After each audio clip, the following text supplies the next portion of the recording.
며칠 전에 트럼프 대통령의 명령으로 화학무기를 사용한 시리아에 미국과 동맹국들이 폭격을 하였습니다. 이것이 통상적인 절차를 거치지 않은 채 대통령이 좀 독단적으로 하는 있습니다. 미국 내에서 의회와 의논하지 않고 이변에서 국제사회와 의논하지 않은 상태에서 그냥 미뤄진 부분이 있습니다. 그럼에도 불구하고 그 폭격이 있은 후에 많은 사람들이 좀 혼란스러워했습니다. 그럴 이유가 좀 있습니다. 처음에 그 시리아 문제가 점점 악화되고 진정될 기미가 보이지 않을 때 트럼프 대통령은 시리아에 더 이상 개입하지 않겠다. 기왕에 있었던 모든 군사적인 개입도 전부 빼내겠다. 앞으로도 다시는 그렇게 개입하지 않겠다라는 것을 선언을 했습니다. 그래서 엄청나게 비난을 좀 받았습니다. 미국적인 가치, 자유와 인권과 또 평화를 위해서 솔선수범을 해야 될 것이 미국의 전통적인 국가의 정신이었는데 그거를 그렇게 쉽게 포기할 수 있겠느냐. 또 어떻게 그렇게 그냥 경제, 고용, 무역 그냥 돈만 해가지고 미국만 위해서 사는 게 그게 과연 옳은 일이냐. 이게 비난이 굉장히 많았었습니다.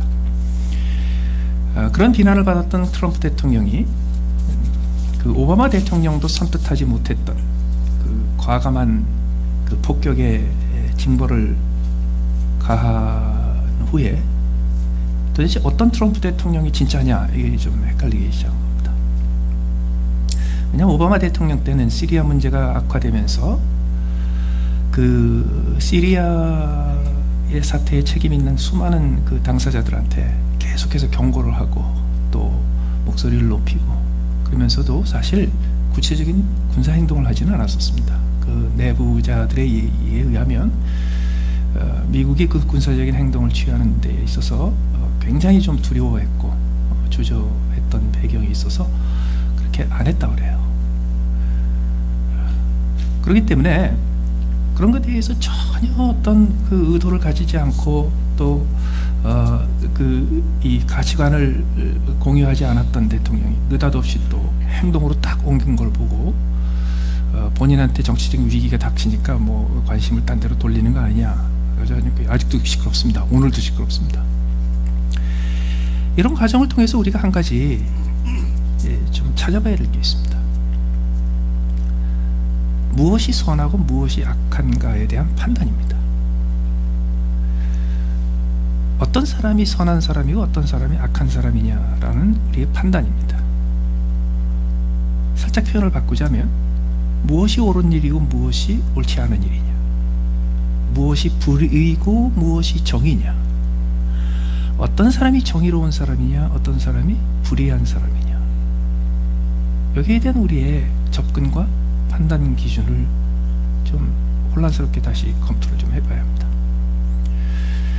왜냐하면 우리는 굉장히 빨라요. 우리는 본능적으로 굉장히 빠릅니다. 빨리 내가 상대하는 사람이, 내 직장 동료건 내 가게에 들어온 손님이건 아니면 처음 만나는 어떤 이웃이건 아니면 러시아 대통령이건 상관없이 우리는 빨리 이 사람이 착한 사람이냐 나쁜 사람이냐를 파악하고 싶어 합니다. 그럼 어떻게 파악합니까? 그 사람이 어떤 행동을 하느냐를 빨리 보고 싶어 합니다. 그래서 그 사람이 착한 행동을 하면 이 사람은 착한 사람이야. 근데 그 사람이 심각한 나쁜 짓을 하면 이 사람은 나쁜 사람이야. 이렇게 빨리 결론을 내립니다. 그리고 그렇게 착한 사람이라고 내가 결론을 내리면 그 다음부터 약간 좀 이상한 짓을 해도 계속 착한 사람이라고 내가 좀 우깁니다. 푸틴 대통령이 얼마 전에 대통령 선거에 다시 당선이 돼서 러시아 대통령이 됐습니다. 그래도 상당한 압도적인 지지를 받은 겁니다. 러시아 국민들 중에 상당수가 푸틴 대통령을 좋아하고 지지합니다. 그런데 푸틴 대통령을 악마처럼 여기면서 반대하는 사람들도 꽤 많습니다. 극과 극입니다. 대통령 선거 직전에 문제가 될까봐 그 중에 한 사람을 아주 야비하고 불법적인 방법으로 독살했습니다. 그런데도 불구하고 푸틴 대통령이 좋은 사람이야? 그렇게 판단했던 사람들은 절대로 그 생각 안 바뀝니다. 푸틴은 악마와 같은 사람이야? 절대로 그 생각 안 바뀝니다. 시진핑이 중국 역사에 전에 볼 수 없었던 막강한 권력을 행사하고 웬만하면 종신 평생 갈 수도 있는 위치가 되어버렸습니다. 중국 인민들의 대부분이 시진핑을 좋아합니다. 그런데 시진핑은 인류의 재앙이다 라고 생각하고 시진핑을 거부하는 사람들 있습니다. 이렇게 판단의 극과 극이 다릅니다. 그런데도 불구하고 우리는요, 빨리 결정 내려야 돼. 그렇기 때문에 대부분의 영화들은요, 빨리 초반에 누가 나쁜 놈이고 누가 좋은 놈인지를 알려줍니다. 멀리 안 갑니다. 영화가 딱 시작되면 1, 2분 사이에 누가 나쁜 나라고, 누가 어느 쪽이 나쁜 나라고, 어떤 쪽이 좋은 나라인지, 어떤 사람이 굿가이고 어떤 사람이 배드가이인지 처음부터 알려줍니다. 그리고 쉽게 만들어줍니다. 영화에서는 제일 쉽게 만들어주는 게 뭐냐면요, 잘생긴 애들은 다 좋은 사람이에요. 험하고 못생긴 애들은 다 나쁜 사람이에요. 근데 그 영화 끝날 때까지 안 바뀌어요. 그거 바뀌는 영화는 굉장히 심오한 영화, 크리틱들이 좋아하는 영화로 바뀌어요. 우리 일상생활에도 종종 우리는 잘생긴 사람, 좋은 사람인 줄 알아요. 근데 우리가 그게 굉장히 금방 정해야 됩니다. 안 그러면 우리가 어떻게 처신하고 어떻게 상대를 해야 될지 모르기 때문에 그렇습니다. 성경은 뭐라고 말합니까? 오늘 본문은 흔히 불의한 청지기의 예화라고 불리웁니다. 어떤 부자의 재산을 전적으로 맡아서 관리하던 청지기가 있었습니다. 주인의 소유를 낭비했다고 했습니다. 자기 이익을 취했겠죠. 자기 건 줄 알고 지멋대로 했겠죠. 주인이 그 얘기를 들었습니다. 그리고 주인이 감사를 하자, 오디트를 하자 그랬습니다. 큰일 났습니다. 감사를 하면 다 털립니다. 다 드러납니다. 자기가 어떤 짓을 했는지 횡령과 다 답니다. 이제 끝났습니다. 이제 그러자 이제 며칠 안 남은, 이제는 나 이 일을 하는데 이제 며칠 안 남았다. 며칠 안 남은 청지기가 꾀를 썼습니다.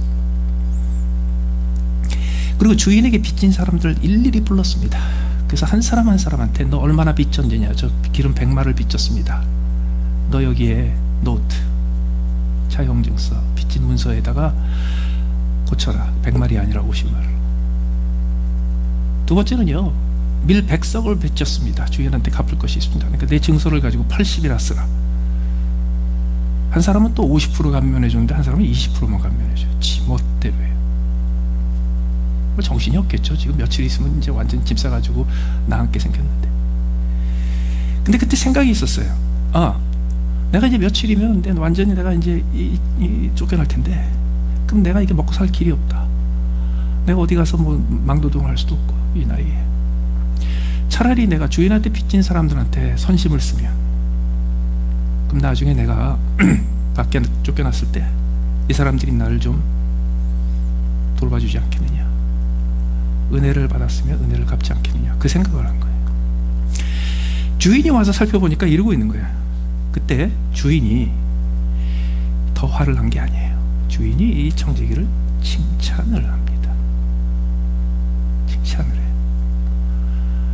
그래서 오늘 본문에 8절에 보면 주인이 이 옳지 않은 청지기가 이를 지혜롭게 하였으므로 칭찬하였으니 이 세대의 아들들이 자기 시대에 있어서는 빛의 아들보다 더 지혜로움이더라. 예수님께서 드신 예화 중에서 나오는 주인은 거의 대부분 하나님입니다. 하나님이 하나님의 백성 가운데 누군가를 칭찬을 했다는 지적입니다. 큰 칭찬이었습니다. 그럼 뭐 때문에 칭찬을 받았습니까?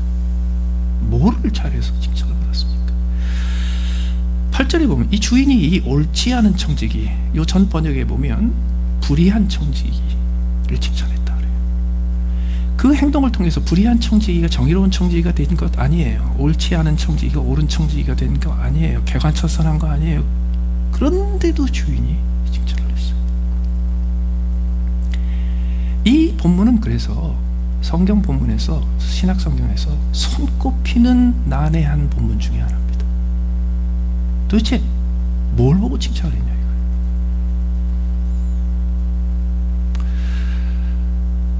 성경이 우리한테 난해한 구절로 다가오는 것은 첫 번째는 언어가 잘 안 통해서 그래요. 이 2000년 전에 그리스나 뭐 아랍 사람들이 쓰는 언어이기 때문에 이 언어가 잘 통하지 않아서 그럴 경우도 있는데, 대부분의 경우 성경에서 얘기하는 그 내용이 나의 상식과 안 맞을 때 해석이 안 됩니다.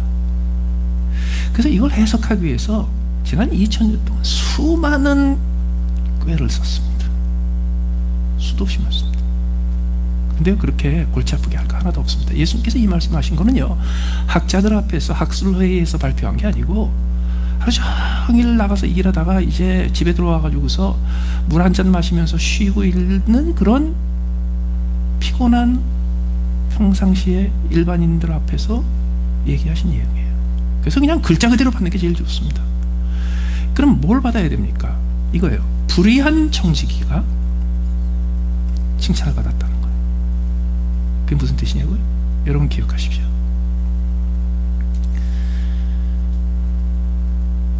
처음부터 끝까지 일관성 있게 의인은 없습니다.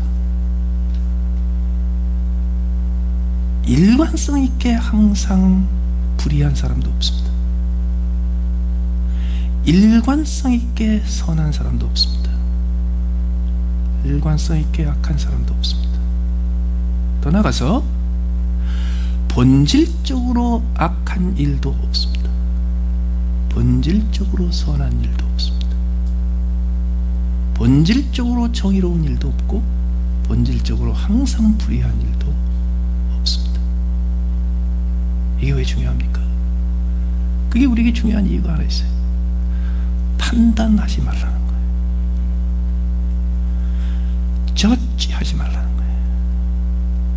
우리가 어떻게 하나님의 자녀로 살아가는가 할 때 뭐가 선이고 뭐가 악이냐에서부터 시작하지 말라는 거예요. 누가 선한 사람이고 누가 악한 사람이냐에서 시작하지 말라는 거예요. 무엇이 정의롭고 무엇이 불의한 일인가, 이 결론을 내리고 시작하려고 하지 말라는 거예요. 왜요? 시종일관 일관성 있게 의로운 사람도 없고 처음부터 끝까지 불의한 사람도 없습니다. 의인인 줄 알았는데 어느 날 덜커덕 말도 안 되는 불의한 일을 행하고도 자기가 의를 행했다고 하는 사람도 많습니다. 평생 불의를 행하다가 막판에 가서 결정적으로 많은 사람들 깜짝 놀라게 하는 의로운 행동을 하고 인생 마무리하는 사람도 있습니다. 인생은, 그리고 인생에 벌어지는 일은 한두 가지 의로운 일, 선한 일을 가지고 결론 내릴 일이 아닙니다. 판단하지 마십시오. 유보하십시오. 얼마 전에 2012년에 나온 영화 하나를 다시 봤습니다. 며칠 전에. 링컨이라는 영화입니다. 스티븐 스필버그가 만든 아주 명작 역작 중에 하나입니다. 스티븐 스필버그 감독이 만든 영화 중에서 액션물이 아닌 영화가 그렇게 많지는 않은데, 이제 이 양반도 이제 나이가 많이 들어가면서 그런 거 많이 합니다. 링컨이라는 영화가 2012년에 나온 게 있습니다. 짧은 영화입니다. 1시간 50분짜리. 짧은 영화, 좀 긴 영화입니다. 근데 좀 내용이 액션이 없어서 지루할 수도 있어요. 다시 쭉 자세히 클로즈 캡션까지 켜놓고 자세히 한번 봤어요. 이 영화는 1865년 1월부터 3개월 동안 링컨에게 있었던 일을 기록합니다. 1865년은 4월 달에 링컨이 재선에 성공해서 취임하는 이 날이 예정이 되어 있습니다. 그리고 1861년 그때로부터 4년 전에 시작했던 미국 내전, American Civil War가 4월 달에 끝납니다. 1865년. 그래서 그 내전이, 남북전쟁이 끝나기 2-3개월 전의 얘기입니다. 그 한 달 전에, 1월 달로부터 한두 달 전에 대통령 선거가 있었고 상원의원, 하원의원 선거가 있어서 거기에 1865년 그 해부터 새로 임기가 시작되는 의원들이 있었습니다. 근데 거기에 떨어진 의원들도 많았어요. 공화당하고 민주당에서. 그 상황에서 링컨 대통령의 고민이 하나 있었습니다. 뭐였었냐면 그때로부터 3년 전에 링컨 대통령이 남북전쟁이 한참 심각하게 벌어지기 시작할 때, 그때 노예 해방 선언을 합니다. Proclamation of Emancipation, 노예 해방 선언을 합니다. 그 노예 해방 선언을 한 것은 노예 제도가 악하다라는 그 한 가지 이유 때문에 한 게 아닙니다. 만약에 그렇게 했었으면 절대로 그게 성사되지 못했습니다. 그때 링컨 대통령이 이렇게 접근합니다. 노예 해방을 선언을 하면 북부에는 노예가 거의 없었고 남부에는 거의 대부분의 경제가 노예에 의지해서 진행되고 있었기 때문에 우리가 북부에서 노예를 해방한다고 선언을 해버리면 남부에서 노예들이 다 도망갈 거다. 그럼 남부 경제가 무너진다. 그럼 전쟁이 일찍 끝난다. 그렇게 해서 시작한 거예요. 그로부터 3년이 지나서 전쟁이 이제 거의 막바지에 이르러서 남부의 패배가 눈앞에 보입니다. 그때 링컨 대통령의 고민이 하나 있었어요. 뭐였었냐면 전쟁이 끝나면 내가 3년 전에 했던 노예 해방 선언은 대법원에서 아마 무효화될 거다. 왜냐하면 모든 사람이 반대했거든요, 노예 해방을. 더 나아가서 전쟁이 끝나면 남부에 있던 주들이 다시 연방에 들어오게 되고, 그렇게 되면 각 주마다 노예 제도를 살리는 법을 만들 거다. 그래서 노예 제도는 존속될 거다. 이거를 없애려면 전쟁이 끝나기 전에 미국 헌법을 바꿔야 된다. 그래서 헌법 수정안 13조를 제시합니다. 노예 제도를 근본적으로 금지하는. 문제가 있습니다. 그 당시에 하원 의원들의 대부분은 노예 제도 자체를 반대하지 않았었습니다. 떠나가서 그 당시에 국가 지도자들의 대부분은 백인종과 흑인종이 평등하다고 믿지 않았습니다. 그렇게 믿은 사람은 아주 소수였습니다. 그때 링컨은 이렇게 결정을 했습니다. 이것을 의회에 제출할 때 노예 제도를 헌법에서 폐지해야만 이 60만 명이 희생된 전쟁이 빨리 끝난다. 전쟁을 빨리 끝내기 위해서 이 수정안을 빨리 채택을 하자, 이렇게 접근한 거예요. 그런데 문제가 있었습니다.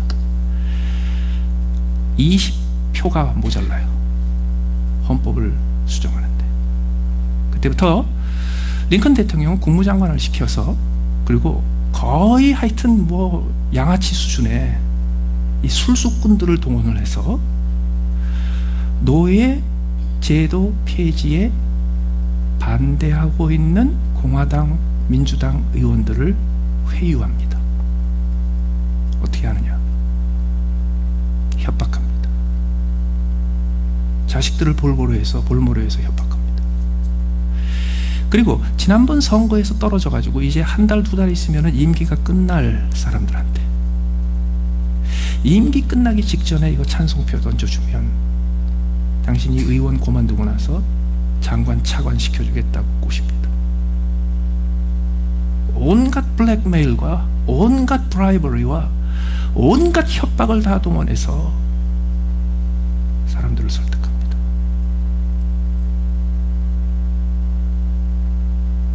마지막에 그 투표하는 날 아침에 민주당 측의 반대 측이요, 폭로를 합니다. 남부 측에서 평화 제의를 가지고 전쟁을 끝내겠다고 대표단이 수도까지 와 있는데 링컨 대통령이 이거를 숨기고 있었다. 노예 제도를 폐지하지 않고도 전쟁은 오늘이라도 끝날 수 있는데 링컨 대통령이 이것을 숨기고 있었다. 뒤집어졌습니다. 그때 링컨 대통령이 그냥 거짓말합니다. 그 사람들 온 적 없고 그 사람들이 평화 제의를 한 적이 없다. 그래서 한두 시간 만에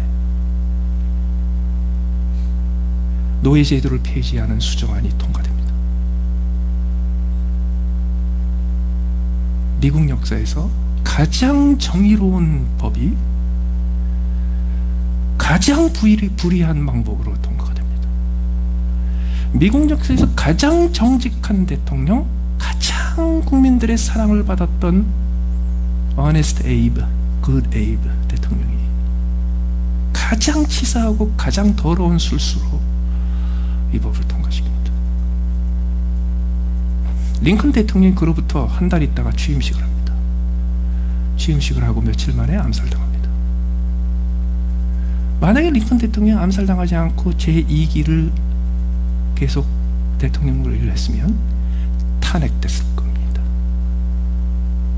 거짓말한 것 때문에. 자, 뭐가 선이고 뭐가 악입니까? 선한 사람이 악을 행했나요? 악한 사람은 계속 악을 행했나요? 선을 행하기 위해서 선한 방법만 썼나요? 우리가 그토록 존경하는 선한 사람이 그렇게 유치하고 더럽고 그런 방법을 써서 목적을 성취하는 게 과연 받아들일 수 있는 건가요? 답하지 마세요. 판단하지 마세요. 복잡해집니다. 따라서 우리 주변에 가족이건 형제건 친구건 동료건 아니면 같은 교회 성도들이가 선악 간에 판단하지 마시고 정의와 불의 간에 판단하지 마십시오. 그게 칭찬받은 게 아니에요. 그럼 뭐가 칭찬받았습니까? 오늘 8절에 보시면 주인이 이 옳지 않은 청지기가 이를 지혜 있게 하였으므로 칭찬하였습니다. 불의한 청지기가 정의로운 청지기로 바뀌었기 때문에 칭찬한 거 아니에요. 뭐 때문에 칭찬했어요? 불의한 청지기는 계속해서 불의한 일을 하고 있었는데 지혜 때문에 칭찬을 받았습니다. 그렇습니다. 우리는요, 선과 악의 판단과 정의와 불의의 판단에서 시작할 게 아니라 칭찬받을 만한 지혜에서 시작해야 합니다. 이 불의한 청지기가 도대체 어떤 지혜가 있었기에 칭찬받았나요? 이 지혜는 우주의 법칙을 깨닫고 하나님의 나라의 진리를 깨닫는 그런 거창한 지혜가 아니에요. 꼼수 수준의 지혜지. 어떤 지혜?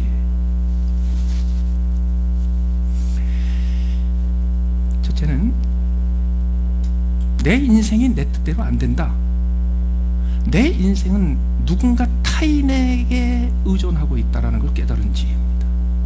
이 지혜를 일찌감치 깨달아서 내 인생은 내 주인의 손에 달렸다는 걸 깨달았으면 참 좋은데 그나마 이거를 뒤늦게라도 깨달은 거예요. 큰일 났어요. 나 이제 어떻게 살지? 내게 길이 없어요. 근데 이제 남은 길이라는 게 뭐냐 하면 이제는 누군가가 나를 도와줘야 돼요. 누군가가 나에게 은혜를 갚아줘야 돼요. 누군가가 나에게 호의를 베풀어 줘야 돼요. 이걸 깨달은 거예요. 그게 지혜 중에 가장 위대한 지혜입니다. 내 인생은 내 뜻대로 하지 못하는데 나는 누군가의 은혜에, 누군가의 호의에, 누군가의 선한 의지의 뜻에 내 인생이 달려있다는 걸 깨닫는 겁니다. 그리고요, 거기에 매달리는 거예요. 그래도 이게 저 증서 다 바꿔놓고 그런 건 이게 잘못한 거죠. 이게 주인한테 꼭 손해만 끼친 게 아닐 수도 있어요. 이 요새 말로 하면 그 채권 재조정, 구조조정한 거거든요. 그래서 100석씩 100말씩 빚진 사람들이 아예 그냥 갚기를 포기했을 때 그거를 절반씩 탁탁 감면해 주는 바람에 다 날릴 거 주인이 반이라도 건질 수 있었을지도 몰라요.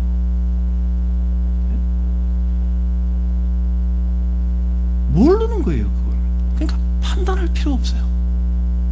중요한 건 뭐냐면 아직도 불의한 성품을 가지고 불의한 일을 꼼수를 하면서 아직도 끝까지 주인의 재산을 축내면서 주인의 재산을 자기의 이익을 위해서 쓰는 이 사람이 한 가지 확실하게 깨달은 게 있어요. 내 인생이 내 뜻대로 되지 않는다. 나는 누군가에게 의지해야 된다.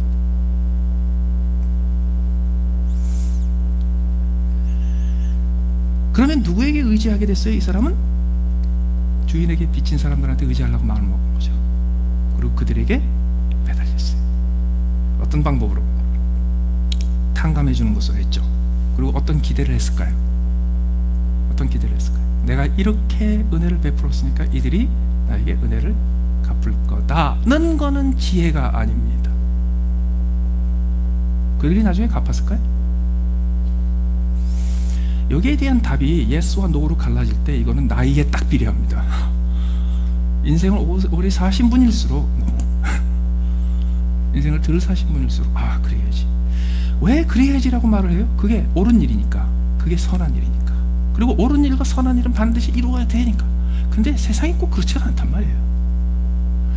거기에 절반씩 20%씩 30%씩 탕감을 받아가지고서 숨통이 튄 사람들이 1년이 지나고 2년이 지나고 3년이 지나서 이 잡을 잃은 청지기가 가지고 나 좀 도와달라고 나한테 1,000불만 빌려달라고 빌려줬을까요? 아니에요. 안 그랬을 거예요. 그게 세상이에요. 그 인생이에요. 그래서 우리가 뭘 해야 되는지 아십니까? 우리가 그렇게 선을 베풀고 호의를 베풀었을 때 우리가 가지고 있어야 될 지혜가 뭐냐면 나중에 은혜로 갚기를 기대하지 말아야 된다라는 게 지혜입니다. 그게 진짜 지혜예요. 그래서 그냥 베풀고 끝나야 돼.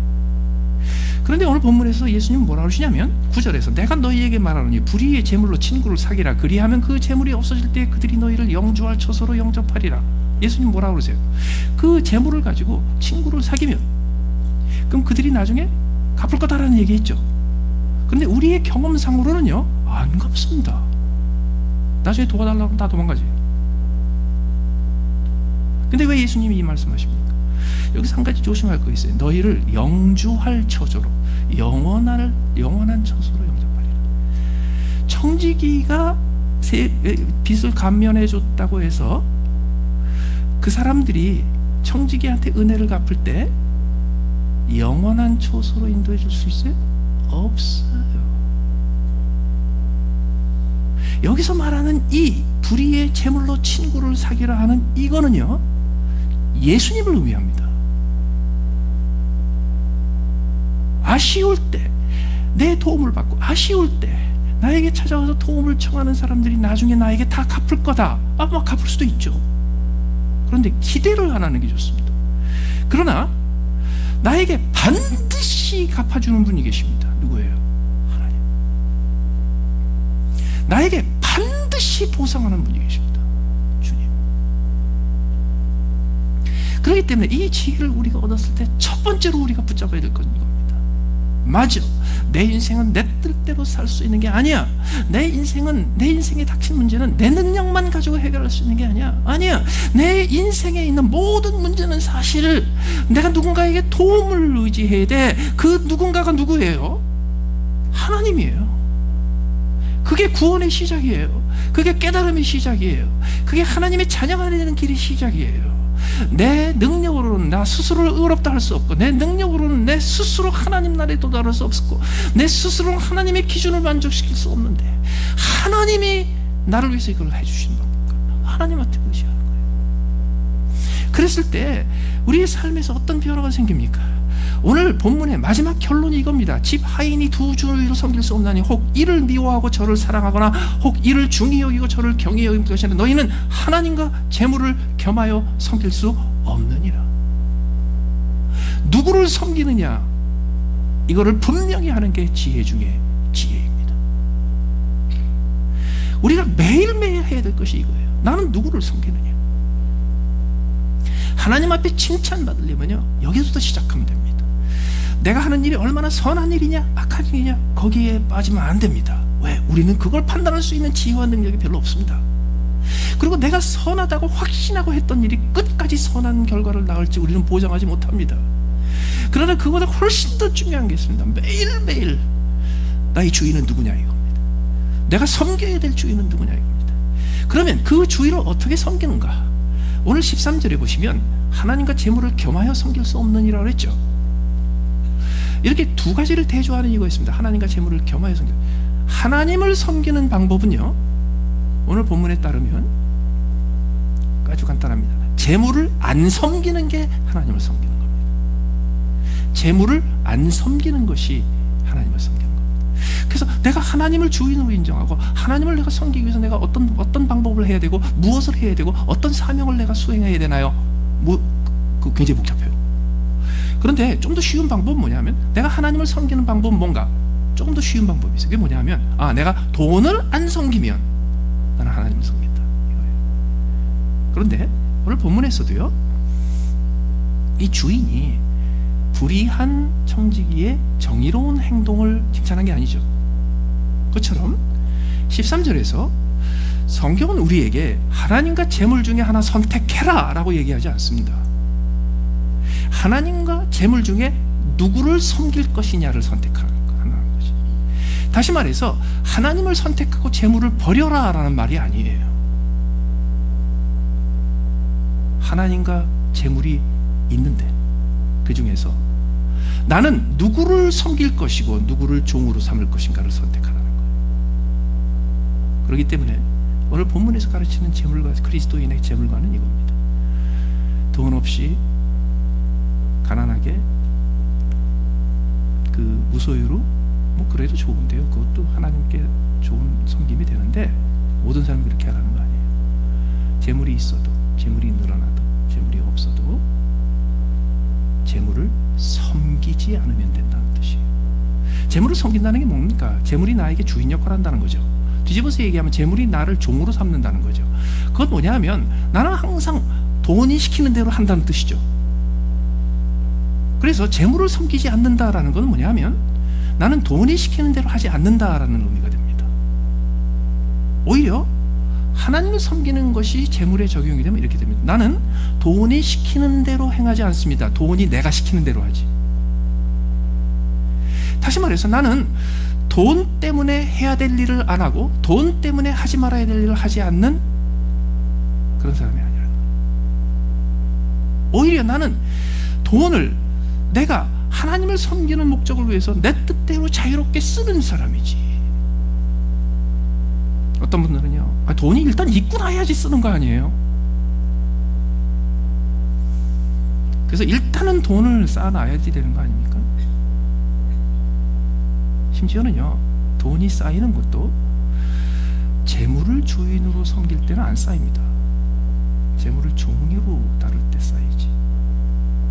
따라서 내가 재물의 종이 되지 않는 방법, 그래서 내가 재물에 구애받지 않는 방법은 내게 재물이 걱정하지 않아도 될 것 많이 쌓여서 해결되는 게 아니에요.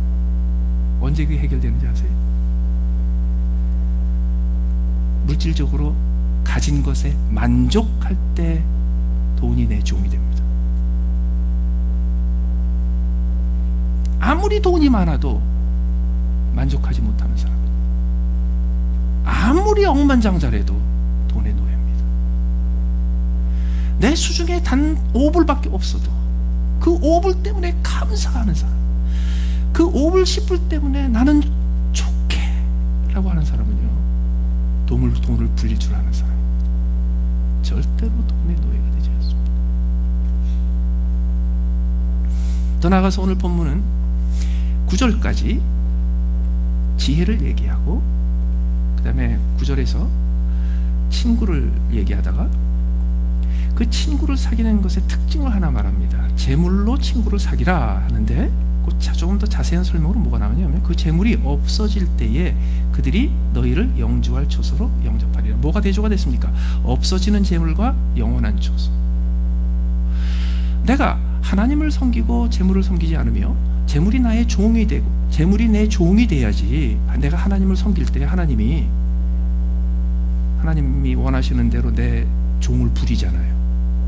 하나님한테 가서 하나님, 제가 이제부터 하나님을 섬기려고 그러는데 내가 가진 것 중에 이 재물을 가지고도 내가 하나님을 섬기려고 그러는데 제가 뭐 하면 될까요? 그럴 때 하나님 뭐부터 확인하시냐 하면, 너는 네가 가진 재물을 네가 원하는 대로 쓸 수 있냐?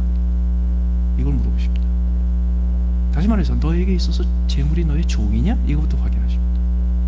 내가 이리 가라 그러면 돈이 이리 가고, 내가 저리 가라 하면 돈이 저리 갑니다 라고 돈에 대한 권력을 내가 가지고 있지 않은 상태에서, 오히려 돈이 이리로 가라 그러면 내가 이리로 가고, 돈이 절로 가라 그러면 내가 절로 가는 그런 사람이 하나님 앞에, 하나님, 내가 하나님을 위해서 내가 돈을 쓰고 싶을 때 어떻게 할까요? 그럼 하나님 뭐라 하실까요? 야, 일단 돈부터 다스리고 와. 근데 그렇게 하나님 앞에 가서, 하나님 이제 됐습니다. 저는 이제 돈의 종이 아닙니다. 돈이 제 종입니다. 제가 5불이 있건 5억 달러고 상관이 없습니다. 저는 이제 돈을 내 마음대로 쓸 수 있습니다. 그러니까 하나님 저한테 지시만 하십시오.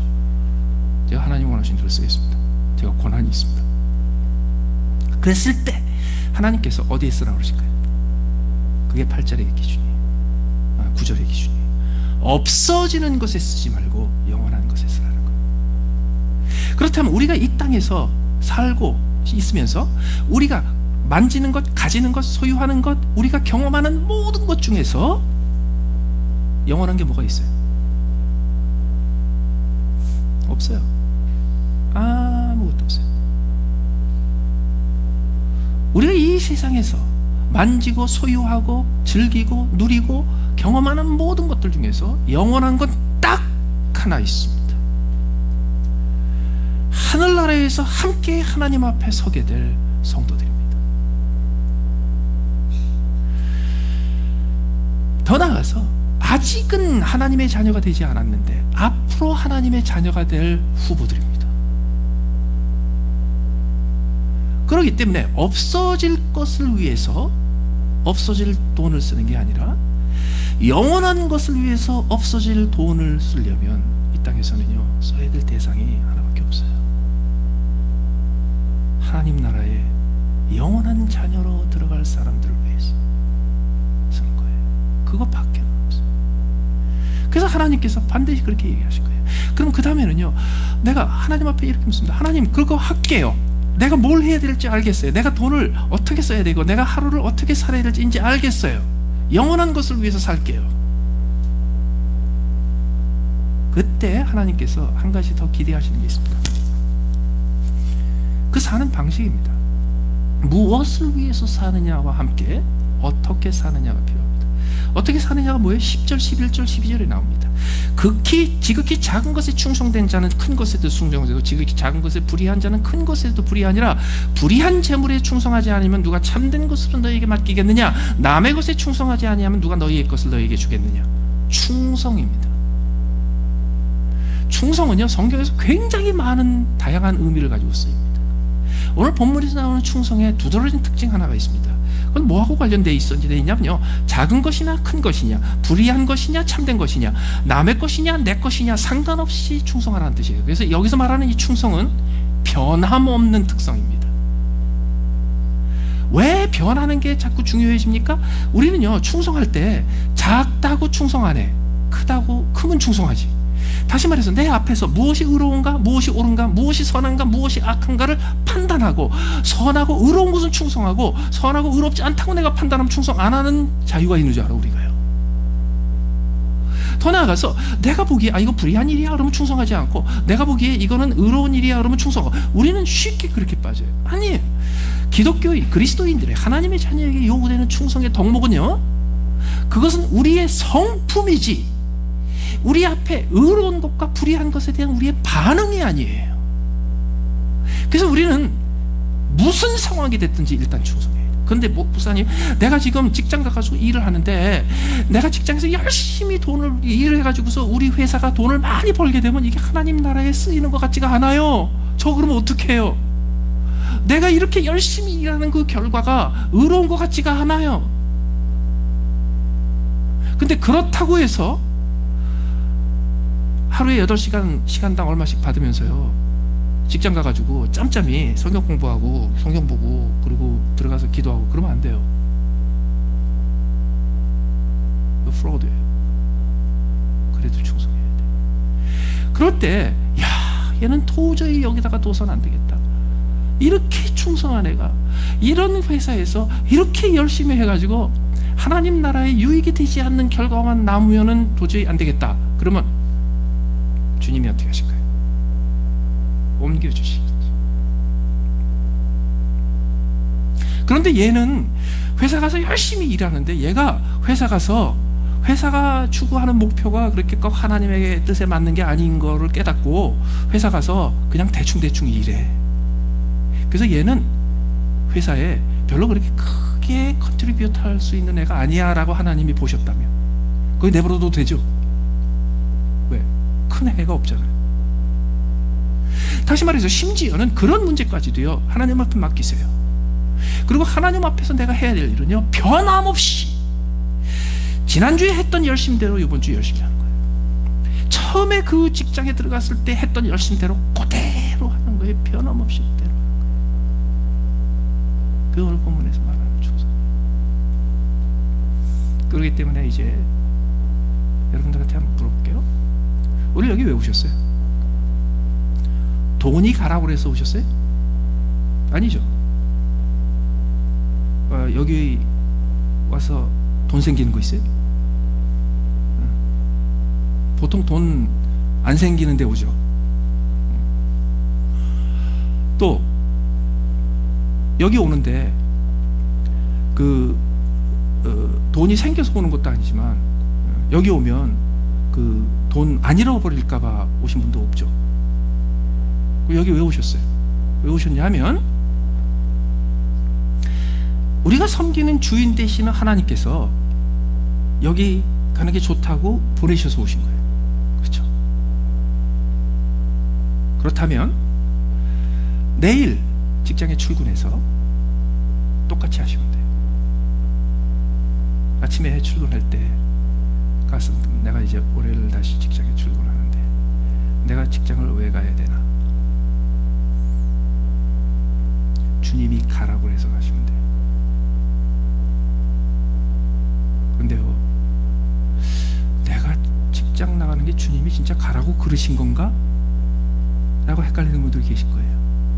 그거 제발 안 헷갈리셨으면 좋겠어요. 내가 지금 가는 이 직장은 하나님이 내게 주신 거고 하나님이 나를 보내신 거여서 오늘 아침에도 하나님께서 날 여길 가라고 그러신다. 가서 어떻게 해요?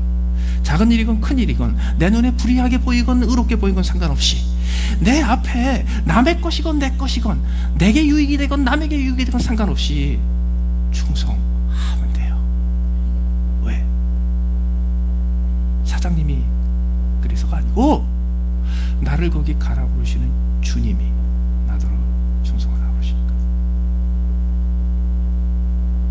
그럴 때 비로소요 우리가 채 알지 못하는 선한 일, 우리가 채 알지 못하는 의로운 일들이 우리의 수고를 통해서 열매 맺게 돼요.